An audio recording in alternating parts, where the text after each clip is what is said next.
জি miss. আচ্ছা, তাহলে আমরা প্রথম থেকে একটু শুরু করি। এগুলো তোমাদের আগের পড়াই, জাস্ট একটু রিভাইজ দেওয়া। হ্যাঁ, আচ্ছা, প্রথমে আসো আমরা বলি যে ডিফাইন ম্যাক্রো ইকোনমিক্স। যে ম্যাক্রো ইকোনমিক্স বলতে তোমরা কি বোঝো, মানে একটা সামষ্টিক অর্থনীতি বলতে আমরা কি বুঝি। এটা তো একদম খুব একটা ইজি ব্যাপার। আমরা জানি যে সামষ্টিক অর্থনীতি হচ্ছে অর্থনীতির যে শাখায় আহ এটাকে যে অর্থনৈতিক কর্মকাণ্ডগুলো সার্বিকভাবে বিশ্লেষণ করা হয়, সামগ্রিকভাবে বিশ্লেষণ করা হয়, তাকে আমরা সাধারণত বলে থাকি ম্যাক্রো ইকোনমিক্স। যেমন ফার্স্ট ইয়ারে তোমরা মাইক্রো ইকোনমিক্স পড়ছিলা, সেখানে তোমাদের সব জিনিস আমরা মানে প্রত্যেকটা অর্থনীতির যে চলকগুলো আছে সেগুলোকে ক্ষুদ্র ক্ষুদ্র এককে আমরা আলোচনা করেছি, যে বিষয়গুলো আছে যেমন চাহিদা, যোগান, হ্যাঁ, তারপর হচ্ছে বাজার।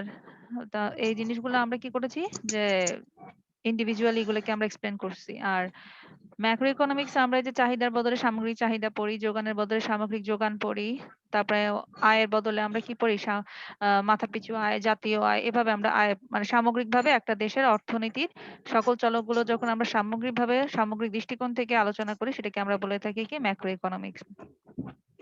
2 number, who is the founder of the field of macro economics. এটা হচ্ছে তোমরা সবাই জানো যে জন মেইনার্ড কেইনস। আচ্ছা, তোমরা এখানে যে জিনিসটা ভুল করো সেটা হচ্ছে তোমরা লিখো জে এম কেইনস। তোমরা এখানে চেষ্টা করবা জন মেইনার্ড কেইনস পুরো নামটা লেখার জন্য। জে এম কেইনস লিখে সেখানে 0.5 পাবা, কারণ অনেকে তখন কি করে জন মেইনার্ড কেইনস লিখে, তো তাদেরকে 1 দিতে হয়। যেহেতু একটা মেয়ে পুরা সম্পূর্ণ নামটা লিখেছে আর আরেকজন সংক্ষিপ্ত ভাবে লিখেছে, তো সেই ক্ষেত্রে নাম্বারের ভ্যারিয়েশনটা হয়ে যায়। তো তোমরা চেষ্টা করবা যে এক্ষেত্রে তোমরা পুরা নামটা লিখবা, যে জন মেইনার্ড কেন্স, অবশ্যই স্পেলিংটা ঠিক রাখবা। 3 নাম্বার কোশ্চেন যেটা দেওয়া আছে দেখো, who is the introducer of the word macro. Macro শব্দটি কে ইন্ট্রোডিউস করেছেন? আমরা জানি যে রাগনার ফ্রেশ সর্বপ্রথম অর্থনীতিকে 2টা শাখায় ভাগ করেছেন, মাইক্রো অ্যান্ড ম্যাক্রো।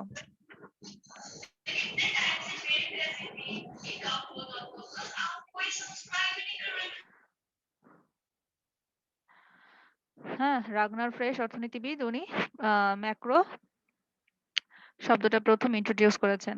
তারপরে বলা হচ্ছে যে write down the name of the famous book of J M Keynes. J M Keynes এর পুরো বইয়ের নামটা তোমাদেরকে লিখতে বলা হয়, লিখতে বলা হয়েছে। তো আমরা জানি যে পুরো নামটা, সেটাও একটু তোমরা একটু ভালো করে লিখবা। আমি তারপরে একটু লিখে দিচ্ছি যেন কোনো অসুবিধা না হয়।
The general theory of employment, interest and money. হ্যাঁ, ওনার পুরো বইয়ের নামটা।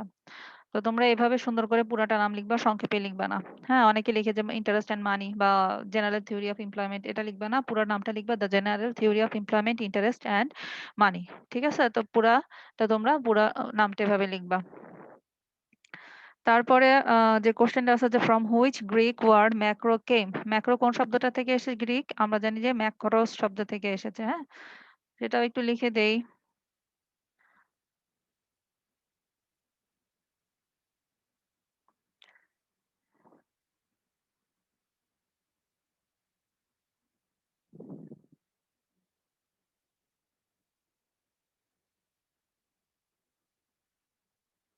ম্যাক্রোস শব্দটা থেকে আমার এসেছে। ঠিক আছে, আচ্ছা তোমরা দেখতে পাচ্ছ তো? হ্যালো? জি ম্যাম। আচ্ছা, তারপরে কোশ্চেনটা দেখো যে ইলাবোরেশন অফ NAIRU, এটা আমি একটু লিখে দিচ্ছি। এর মেন কারণটা হচ্ছে যে তোমরা ম্যাক্সিমাম মেয়েরা এই জিনিসটা ভুল করো।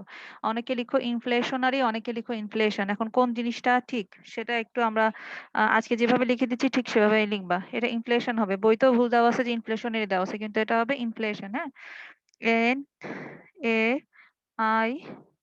NAIRU। হ্যাঁ, নাইরু এর পুরো NAIRU।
Non accelerating inflation rate of unemployment, তোমরা একটু লিখে রাখো। কারণ ম্যাক্সিমাম তোমরা ভুল করো যে এখানে কি করো যে এক্সিলারেট লিখে রাখো, এক্সিলারেটিং হবে। ইনফ্লেশনের জায়গায় লিখে রাখো ইনফ্লেশনারি, কিন্তু এটা হবে বইতেও অনেকখানে ভুল দেওয়া আছে যে ইনফ্লেশনারি। কিন্তু আমরা স্যামুলসনের বই দেখি সাধারণত, যেহেতু আধুনিক অর্থনীতির জনক পিএস স্যামুলসন, তো পিএস স্যামুলসনের বইতেও কিন্তু ইনফ্লেশন দেওয়া আছে। তো নেটেও যদি তোমরা সার্চ দিয়ে দেখো তো সেই ক্ষেত্রে দেখবা যে ইনফ্লেশনই দেওয়া আছে। তো নন accelerating inflation rate of unemployment, ঠিক আছে? এরপরে লিখতে পেরেছো সবাই?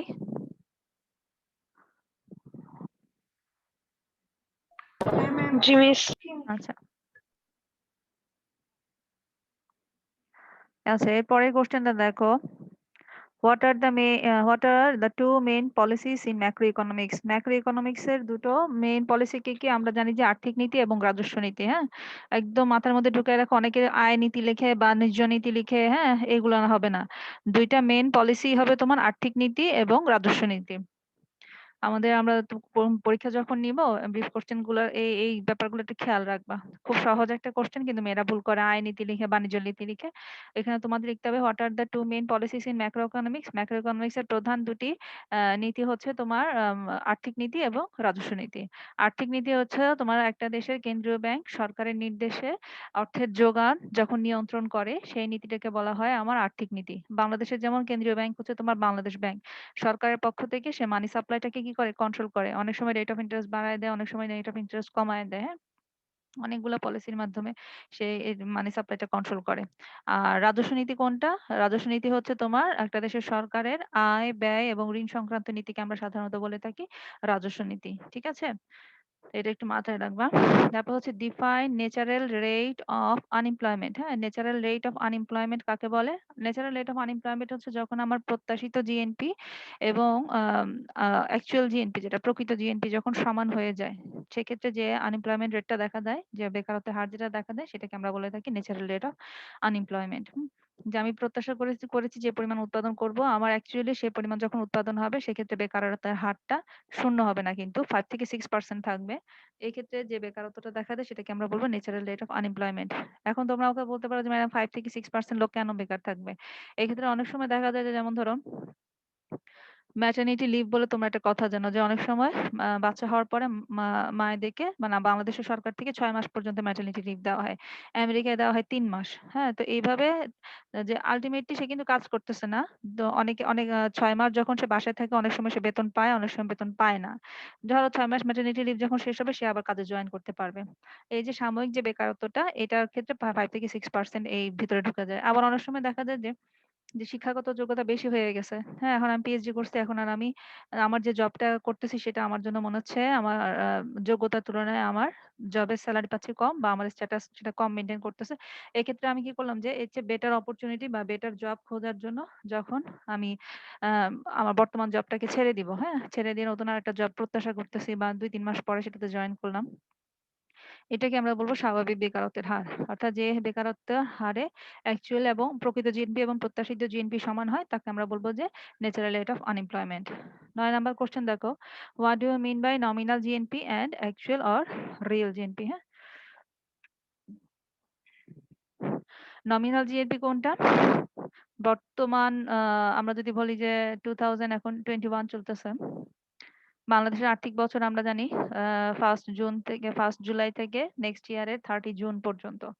এটাকে আমরা আমাদের আর্থিক রাজস্ব বছর ধরে থাকি।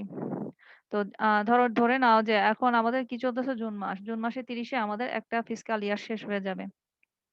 তাহলে ২০২০ এর আমরা যদি বলি 1st জুলাই থেকে ২০২১ এর 30 জুন পর্যন্ত এটা একটা হচ্ছে ফিসক্যাল ইয়ার। এই বছরে যতগুলো দ্রব্যসামগ্রী উৎপাদিত হয়েছে তাকে যখন আমি ২০২০-২১ অর্থ বছরের দাম স্তর দ্বারাই গুণ করব, সেক্ষেত্রে যে জিএনপিটা পাবো আমরা সেটাকে বলবো নমিনাল জিএনপি। ঠিক আছে? এখানে অবশ্যই তোমাদেরকে দাম স্তর বলতে হবে, দাম বলতে পারবা না। কারণ দাম আমরা জানি এটা হচ্ছে ব্যষ্টিক চলক আর দাম স্তর এটা হচ্ছে গড় দাম গড় এটাকে যদি আমরা বলি এভারেজ প্রাইস লেভেল আরকি, হ্যাঁ? দাম স্তরকে যখন সেই বছর যে বছরে উৎপাদিত দ্রব্য সামগ্রীকে সেই বছরের দাম স্তর দ্বারা গুণ করলে আমরা যেটা পাবো সেটাকে আমরা বলবো নমিনাল জিএনপি। আর অ্যাকচুয়াল আর রিয়েল জিএনপি যেটা সেটা হচ্ছে যে ২০২০-২১ অর্থ বছরে যে পরিমাণ দ্রব্য সামগ্রী উৎপাদিত হয়েছে তাকে আমরা ভিত্তি বছরের দাম স্তর দ্বারা গুণ করব।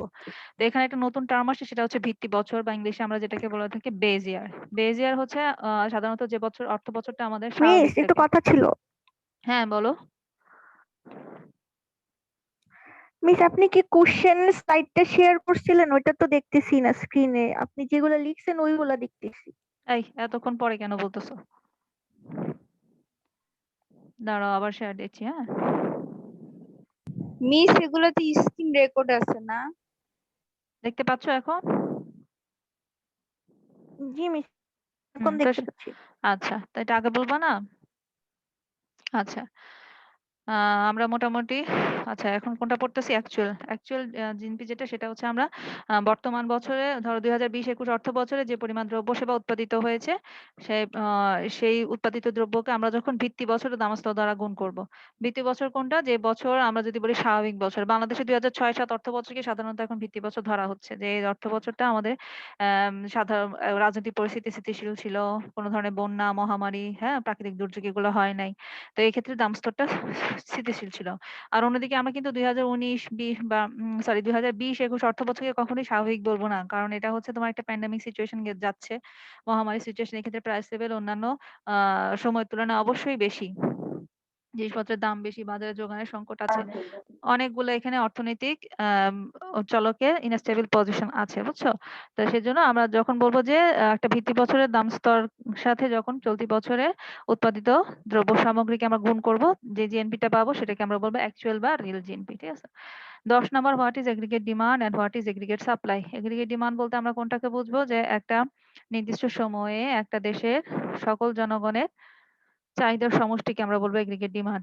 আর এগ্রিগেট সাপ্লাই হচ্ছে কি একটা নির্দিষ্ট সময়ে একটা দেশের সকল উৎপাদনকারী যে পরিমাণ পণ্য বাজারে সরবরাহ করতে প্রস্তুত থাকে একটা নির্দিষ্ট দামে, হ্যাঁ? একটা নির্দিষ্ট দামে যে পরিমাণ পণ্য বাজারে সরবরাহ করতে প্রস্তুত থাকে তাকে বলবো আমরা কি এগ্রিগেট সাপ্লাই বা সামগ্রিক যোগান। তারপরে বলা হচ্ছে যে draw an aggregate demand curve or S curve. একটা কি ডিমান্ড কার্ভ আঁকতে বলছে, একটা এস কার্ভ আঁকতে বলছে।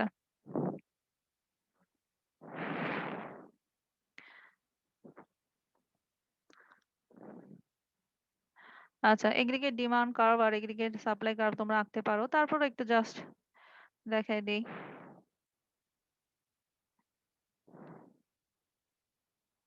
দেখতে পাচ্ছ তো সবাই? মেয়েরা জি দেখতে মিস। পাচ্ছ? আচ্ছা, আজকে কিন্তু তোমাদের ক্যামেরাটা অন, সরি অফ সবারই। তোমরা যখন কি পরীক্ষা দিবা তখন কিন্তু ক্যামেরাটা অন রাখতে হবে। এই জিনিসটা মাথায় রাখবা। আর সবাই নাম দিয়ে ঢুকবা। এই যে অপ্পো, গ্যালাক্সি এই নামগুলা তো বুঝতেছি না কে জয়েন করতেছো। মোবাইল জয়েন করছে না মানুষ জয়েন করছে বোঝা যাচ্ছে না। বুঝছো?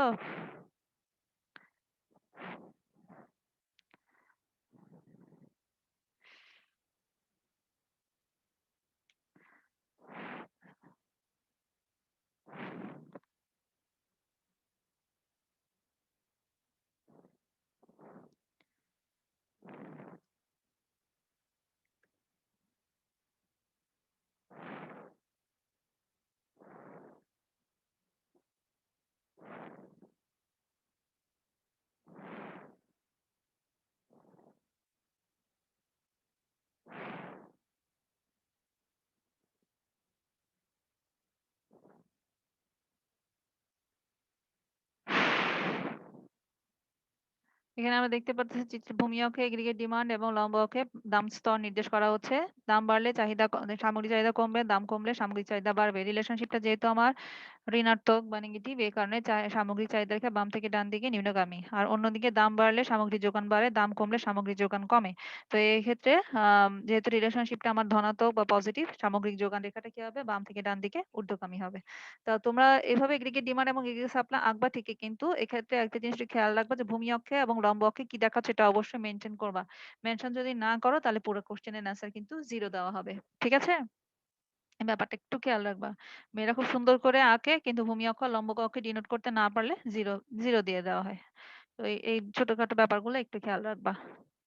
তো আমরা নেক্সট প্রশ্নে চলে যাই।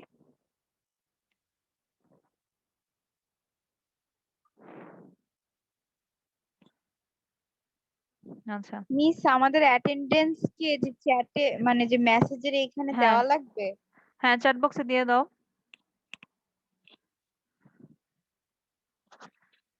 চ্যাট বক্স ইউজ করতে তো জানো সবাই, পারো না?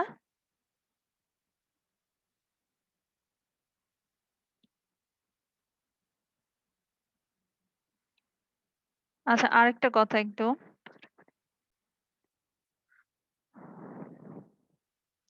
আচ্ছা, what do you mean by budget deficit and budget surplus? Budget deficit হচ্ছে কি বাজেট ঘাটতি। সাধারণত যে সকল যে বাজেটটার ক্ষেত্রে কোনো দেশের বাজেটে যখন আমার আয়ের তুলনায় ব্যয় বেশি থাকে সেটাকে আমরা বাজেট ঘাটতি বলি। আর বাজেট সারপ্লাস হচ্ছে সাধারণত কোনো দেশের অর্থনীতিতে যখন বাজেটটা প্রণয়ন করা হয় সেক্ষেত্রে যখন আমার ব্যয়ের তুলনায় আয়টা বেশি হয় তাহলে সেই বাজেটকে বলা হয় আমার বাজেট সারপ্লাস, বাজেট উদ্বৃত্ত। What is open and close economy? Open economy হচ্ছে আমরা জানি যে যে অর্থনীতিতে আমার আমদানি রপ্তানি বিবেচনা করা হয় সেটা হচ্ছে ওপেন ইকোনমি, এবং আমদানি রপ্তানি ছাড়া শুধুমাত্র তোমার আমরা যদি বলি ভোক্তার চাহিদা, তারপর হচ্ছে বিনিয়োগকারীর চাহিদা এবং সরকারের চাহিদা, হ্যাঁ, বা C+I+D অর্থাৎ এতটুকু যখন বিবেচনা করা হয় সেটাকে আমরা বলে থাকি কি ক্লোজড ইকোনমি। অর্থাৎ আমদানি রপ্তানি ব্যতীত অর্থনীতিকে আমরা সাধারণত বলে থাকি ক্লোজড ইকোনমি।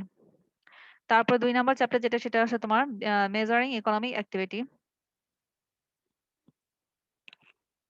1 নম্বর চ্যাপ্টারে কারো কোথাও কোনো সমস্যা আছে?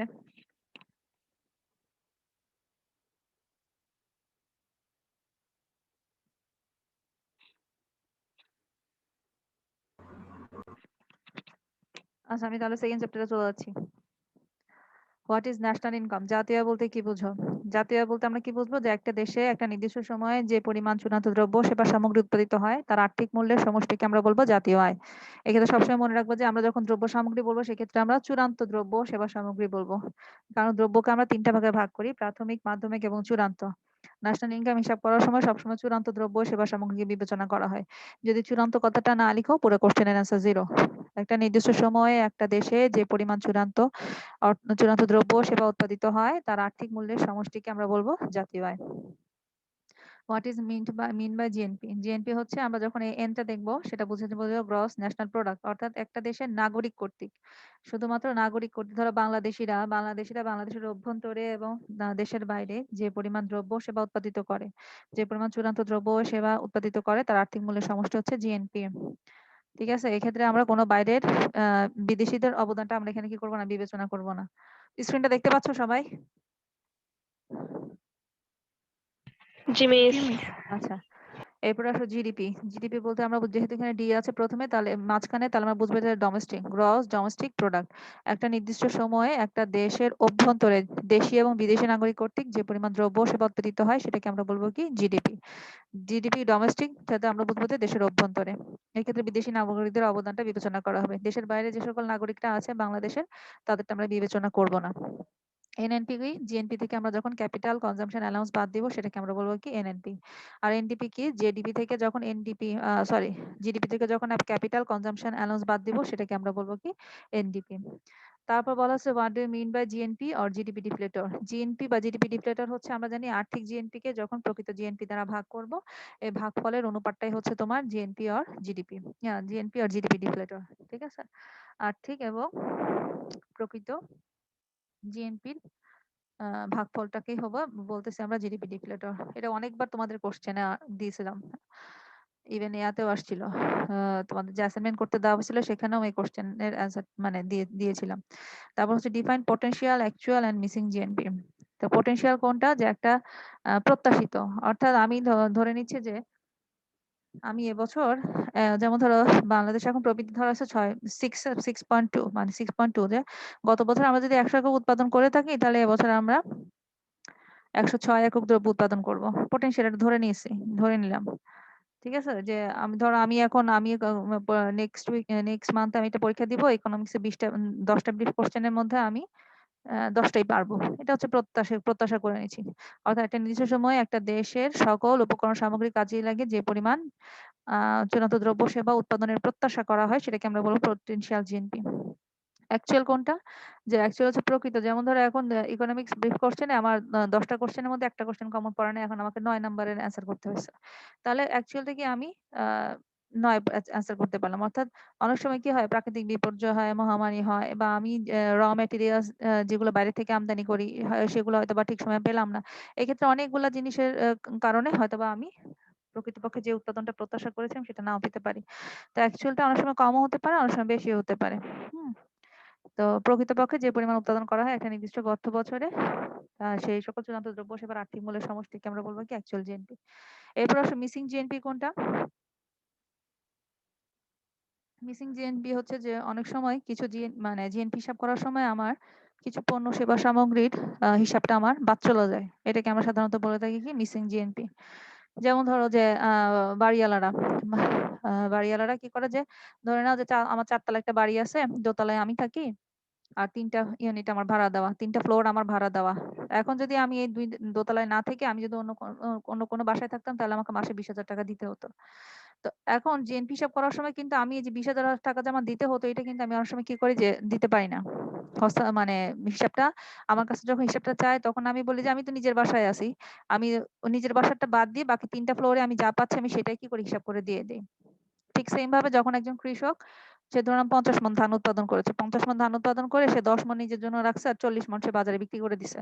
এখন তাকে যখন জিজ্ঞেস করবে যে আপনার নেট ইনকাম কত হয়েছে, তখন সে বলবে যে আমি 40 মণ ধান বাবদ ধরে নাও যে আমি 20,000 টাকা পেয়েছি। কিন্তু সে তো 10 মণ ধান যদি সে নিজে ইউজ না করতো, নিজে উৎপাদন না হলে তাকে 10 মণ ধান বাজার থেকে কিনতে হইতো। সেই হিসাবটা সে কিন্তু বলতে পারতেছে না। তাহলে এই যে কিছু জিএনপি কি করা, হিসাব করার সময় বাদ চলে যায় নিজস্ব ভোগের ক্ষেত্রে। হ্যাঁ, তো এটাকে আমরা সাধারণত বলে থাকি মিসিং জিএনপি। তারপর আসো what is final goods. Final goods কোনটা? চূড়ান্ত দ্রব্য হচ্ছে যে দ্রব্যটা সাধারণত ভোগের ক্ষেত্রে ইউজ হয়, অর্থাৎ এর কোনো আর ফার্দার কোনো ইউজ নাই। যেমন ধরো আমরা চূড়ান্ত ভোগ্যদ্রব্যের ক্ষেত্রে আমরা বলি যে রুটি। হ্যাঁ, রুটি একটা ফাইনাল গুডস, এর কোনো আদার্স ইউজ নাই। আর আটা, গম প্রাথমিক দ্রব্য, মাধ্যমিক দ্রব্য হচ্ছে তোমার আটা, আর ফাইনাল গুডস হচ্ছে তোমার রুটি। ঠিক আছে, এবার দ্রব্যকে আমরা 3টা ক্যাটাগরিতে ভাগ করে থাকি। তো ফাইনাল গুডস কোনটা? যে দ্রব্যটা সাধারণত চূড়ান্ত ভোগের জন্য ব্যবহার করা হয় সেটাকে আমরা বলে থাকি চূড়ান্ত পণ্য। তারপর আসো what is per capital income. আচ্ছা, একটা জিনিস এখানে একটু খেয়াল করো যে পার ক্যাপিটা, কিন্তু তোমরা ম্যাক্সিমাম মেয়েরা যখন কোশ্চেনের অ্যান্সারটা লিখো তখন এখানে এল লাগায় দাও, ক্যাপিটাল ক্যাপিটাল করে ফেলো। আসলে কিন্তু এটা পার ক্যাপিটা ইনকাম মানে হচ্ছে মাথাপিছু আয়। মাথাপিছু আয় মানে কি? একটা দেশের জনগণের মানে গড় আয়টা, একটা বছরে একটা জনগণের গড় আয়, সেটাকে আমরা বলে থাকি কি মাথাপিছু আয়। যেমন মাথাপিছু আয় বের করবো কিভাবে, যে একটা দেশে বা যদি আমরা বলি যে মোট জাতীয় আয়কে, একটা দেশের মোট জাতীয় আয়কে সে দেশের মোট জনসংখ্যা দ্বারা যদি আমরা ভাগ করি তাহলে যেটা পাবো সেটাকে আমরা বলে থাকবো কি মাথাপিছু আয়। ঠিক আছে, তারপর what is personal and disposable income. Personal income কোনটা? একটা ব্যক্তিগত আয়। ব্যক্তিগত আয় কোনটা? একটা নির্দিষ্ট সময়ে দেশের জনগণ যে পরিমাণ ব্যক্তিগত আয় করে থাকে সেটাকে আমরা বলে থাকি পার্সোনাল ইনকাম। আর ডিসপোজেবল ইনকাম কোনটা? পার্সোনাল ইনকাম থেকে তার যখন কি হবে, যে কর এবং কর ছাড়া অন্যান্য আনুষঙ্গিক খরচগুলো বাদ দিব সেটাকে আমরা বলবো কি ডিসপোজেবল ইনকাম। তারপর আছে তোমার what is double counting problem. Double counting problem হচ্ছে তোমার দ্বৈত গণনার সমস্যা। দ্বৈত গণনার সমস্যা কোনটা? সাধারণত ওই যে আমরা বললাম যে চূড়ান্ত দ্রব্য হিসাব, যখন আমরা জাতীয় হিসাব করি, জাতীয় হিসাব করার সময় অনেক সময় প্রাথমিক এবং মাধ্যমিক দ্রব্যের দামটাও আমরা কি করে হিসাব করে ফেলি। তো সেক্ষেত্রে দেখা যায় যে একই দ্রব্য আমরা 2বার গণনা করে ফেলছি। এক্ষেত্রে যে প্রবলেমটা অ্যারাইজ হয় সেটাকে আমরা বলে থাকি কি ডবল কাউন্টিং প্রবলেম। যখন একই দ্রব্য বারবার হিসাব করা হয় সেটাকে আমরা বলবো ডবল কাউন্টিং প্রবলেম। এই ডবল কাউন্টিং প্রবলেম টাকে এড়াবার জন্য আমরা কি করি, সাধারণত চূড়ান্ত দ্রব্য সেবার দামটাকে জাতীয় হিসাব করার সময় হিসাব করে থাকি। তারপর আসো যে what do you mean by NEW? নিও বলতে আমরা কি করি, কি বুঝি? নিও হচ্ছে সাধারণত যাতে হিসাব করার সময় কিছু জিনিস আমরা সংযোজন করি, কিছু জিনিস আমরা বিয়োজন করি। সংযোজন কিরকম করি, যেমন একজন গৃহিণীর সে ঘরের জন্য কি পরিমাণ সেবা বা পরিশ্রম দিচ্ছে, তার একটা আর্থিক মূল্যটাকে আমরা এখানে বিবেচনা করি। সাধারণত এটা কিন্তু বিবেচনা করা হয় না। তো যখন না মানুষের এই ধরনের পরিশ্রমকে আমরা যখন সংযোজন করি, বা পরিবেশ দূষণ হচ্ছে, এই জিনিসটা পরিবেশ দূষণের জন্য যে ক্ষতিপূরণ বা এটা যখন বাদ দিব, অর্থাৎ কিছু জিনিস সংযোজন করব, কিছু জিনিস বাদ দিব। এই যে সংযোজন এবং বিয়োজনের মাধ্যমে আমরা যে একটা নতুন একটা একক পাবো, সেটাই হচ্ছে আমার কি NEW, নিড ইকোনমিক ওয়েলফেয়ার। তারপর what is transfer payment? Transfer payment হচ্ছে উৎপাদন কর্মকাণ্ডকে কোনো ধরনের প্রভাবিত না করে অর্থ যখন এক খাত থেকে অন্য খাতে হস্তান্তর করা হয়, সেটাকে সাধারণত বলা হয় ট্রান্সফার পেমেন্ট বা হস্তান্তর পাওনা। যেমন ধরো আমি ভিক্ষুককে যদি ভিক্ষা দেই, এটা কিন্তু তারা উৎপাদন কর্মকাণ্ডে কোনো ধরনের তারা প্রভাব বিস্তার করতেছে না। আমি 10 টাকা দিয়ে দিছি, এর বিপরীতে তাতে কিন্তু কোনো উৎপাদন নাই, সে আমাকে দোয়া করতে পারে, কিন্তু এটা কিন্তু অর্থনীতিতে তার এটার কোনো ধরনের প্রয়োগ নাই। ঠিক আছে, এটার অর্থনীতিতে কোনো ধরনের প্রয়োগ নাই। তো এইভাবে যখন অর্থ এক খাত থেকে অন্য খাতে হস্তান্তর করা হয়, বর্তমান উৎপাদনকে কোনো ধরনের কর্মকাণ্ডে কোনো ধরনের প্রভাবিত না করে, এই ধরনের পেমেন্টকে আমরা বলে থাকবো যে ট্রান্সফার পেমেন্ট। ঠিক আছে, 11 number what is equilibrium national income? এখন ইকুইলিব্রিয়াম ন্যাশনাল ইনকাম হচ্ছে যে এমন একটা ন্যাশনাল ইনকাম যেখানে এগ্রিগেট ডিমান্ড এবং এগ্রিগেট সাপ্লাই সমান হয়, এবং এই সমান এবং সমতা স্তরে জাতীয় আয়ের উঠানামার কোনো প্রবণতা থাকে না। এই আয়কে আমরা সাধারণত বলে থাকি ভারসাম্য জাতীয় আয়। তারপর what is price index? Price ইন্ডেক্সকে আমরা সাধারণত বলে থাকি যে যখন ভিত্তি বছরের দাম চলতি বছরের দাম স্তরকে যখন আমরা ভিত্তি বছরের দাম স্তর দ্বারা ভাগ করি এবং সেটাকে 100 দ্বারা গুণ করি, সেটাকে আমরা বলে থাকবো কি দাম সূচক, প্রাইস ইন্ডেক্স। তারপর হচ্ছে what do you mean by consumer producer price index? Consumer price index হচ্ছে যে তোমার একটা নির্দিষ্ট বছরে একটা দেশের ভোক্তারা যে পরিমাণ একটা দ্রব্যগুচ্ছ যারা ভোগ করে, সেই দ্রব্যগুচ্ছের দাম এর উঠানামাটাকে যখন আমরা বিবেচনা করি, হ্যাঁ, দ্রব্যগুচ্ছের দামটাকে যখন আমরা বিবেচনা করি, সেটাকে আমরা বলে থাকি ভোক্তার দাম সূচক। যেমন ধরো আমরা ভোক্তারা সাধারণত, আমি যেমন ধরো একজন ভোক্তা হিসেবে প্রতি বছর আমার কিছু নির্দিষ্ট ফিক্সড দ্রব্য আছে, এগুলো ভোগ করে। যেমন ধরো আমি চালের পেছনে ব্যয় করি, ভাতের পেছনে ব্যয় করি, আমার বাচ্চা কাচ্চার টিউশন ফি আমাকে দিতে হয়। ঠিক আছে, তবে অনেকে বাড়ি ভাড়া দেয়। ঠিক আছে, আমি ট্যাক্স দেই। আমার কিছু bundle of basket of goods আছে, যে আমি এই দ্রব্যগুচ্ছ আমি কি করি সবসময় ব্যয় করি। তাহলে এটা গত বছরের তুলনায় এবছর কতটুকু বাড়লো, এটা যে দাম সূচকের মাধ্যমে পরিমাপ করি, সেটাকে আমরা বলি কনজিউমার প্রাইস ইন্ডেক্স। ঠিক সেম ভাবে প্রোডিউসার প্রাইস ইন্ডেক্স বা উৎপাদনকারীর দাম সূচক যেটা, সেটা আমরা বলবো যে উৎপাদনকারীরা যে সকল দ্রব্যগুচ্ছ ভোগ করে, যেমন তারা কাঁচামালের পেছনে ব্যয় করে, পরিবহন খরচের জন্য ব্যয় করে, হ্যাঁ, তারপর হচ্ছে তারপর ঋণের জন্য তারা কি করে সুদ পে করে, এগুলো গত বছরের এক বছরের তুলনায় অন্য বছর কতটুকু পরিমাণ বাড়লো কমবো, এটা যে সূচক সংখ্যার যে প্রকাশ করা হয়, সেটাকে আমরা বলবো কি প্রোডিউসার প্রাইস ইন্ডেক্স। আচ্ছা, এখানে আমি মোটামুটি তোমাদের 12 + 13 25টা কোশ্চেন পড়াইছি। 25টা কোশ্চেনের মধ্যে তোমরা জানো যে আমি 20টা কোশ্চেন দিব, হ্যাঁ, সাজেশনে 20টা কোশ্চেন দিব। ওই 20টা কোশ্চেনের উপরেই তোমাদের কিন্তু নেক্সট পরীক্ষা হবে। আর 10টা কোশ্চেনই থাকবে, এর বেশি কিন্তু থাকবে না, কোনো অপশন নাই।